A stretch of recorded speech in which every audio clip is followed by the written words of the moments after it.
Trump is turning the tables on taxes now that his financial records have been released. Hear who he's demanding release their own. I'm Kristi Leigh, and that's coming up on today's Daily Brief. Plus, medical tyranny turns deadly for one baby boy. Some Republicans aren't so conservative when it comes to spending your tax dollars. And I have an update on election challenges in Arizona and Texas. Former President Donald Trump is blasting Democrats for what he called their deranged tax return witch hunt.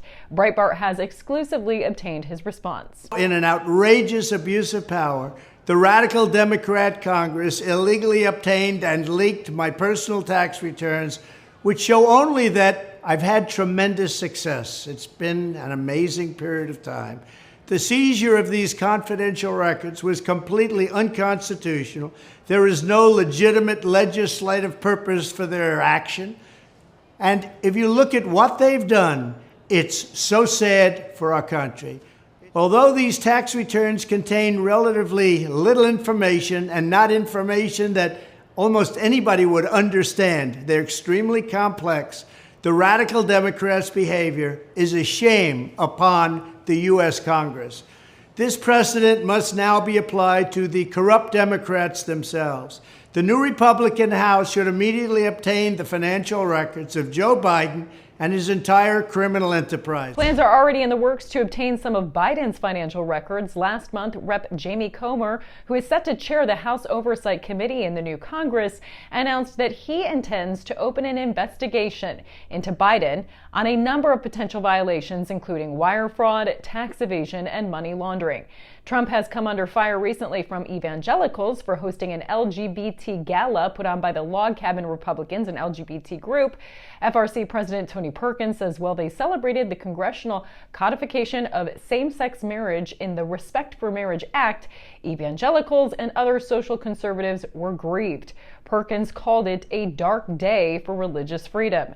Despite that, top pollsters say Trump is still leading as the 2024 GOP pick for president. Meanwhile, some Republicans are teaming up with Democrats on a huge government funding bill. The Senate has approved a nearly $2 trillion spending bill with support from more than a dozen Republican lawmakers. The Daily Signal has a list of those Republicans who betrayed being conservative about spending. The bill has over 7,200 earmarks totaling over $15 billion.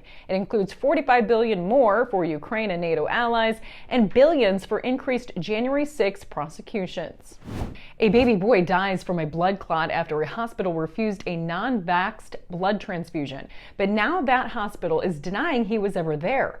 Defeat the Mandates reports that baby Alex was born in Washington state with a 95% survivable congenital heart defect and was also anemic and needed a blood transfusion. In 2021, the baby's parents had a close family friend die of a heart attack shortly after she received her COVID-19 vaccine.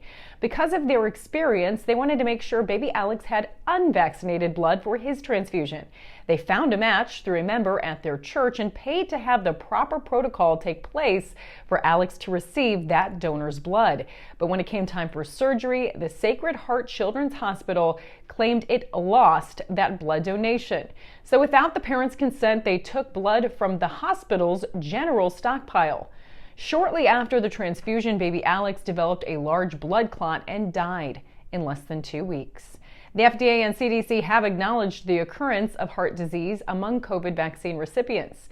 Now the hospital claims there's no record of baby Alex being there, despite pictures, medical bills, and his death certificate.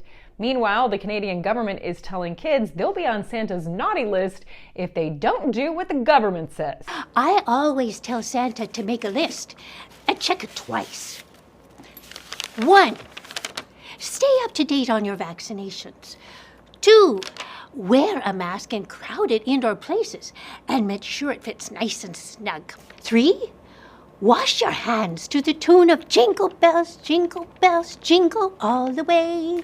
And now for an update on election challenges. A lawsuit challenging results in Maricopa County, Arizona, could nullify tens of thousands of votes. 19-inch ballots produced on 20-inch paper caused chaos on Election Day when voters were projected to favor GOP challenger Kristi Leigh.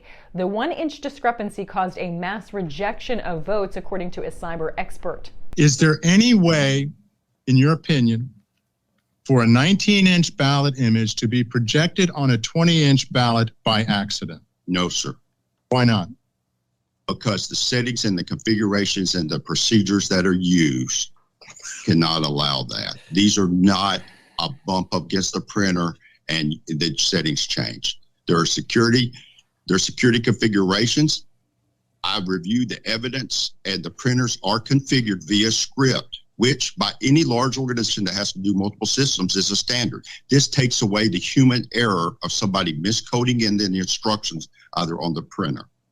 And a Texas 2020 election audit finds serious issues in Harris County and phantom voters in Dallas County, according to Just the News. The Texas Secretary of State office report shows Harris County had at least 14 mobile ballot boxes that did not have proper chain of custody records for about 185,000 ballots. And in Dallas, the county's electronic equipment created at least 188 phantom voters. It also misplaced hundreds of provisional votes, according to the report. So to wrap up, Trump says the Democrats have created a precedent by going after his tax returns. Now the GOP will go after Biden's financial records. Some Republicans are calling others traitors by voting to push through a huge Democrat-spearheaded spending bill. Medical tyranny can be deadly, and election challenges are creating a lot more questions about election integrity in America. To learn more, be sure to go to AmericanFaith.com and subscribe to our daily newsletter. For American Faith, I'm Kristi Leigh.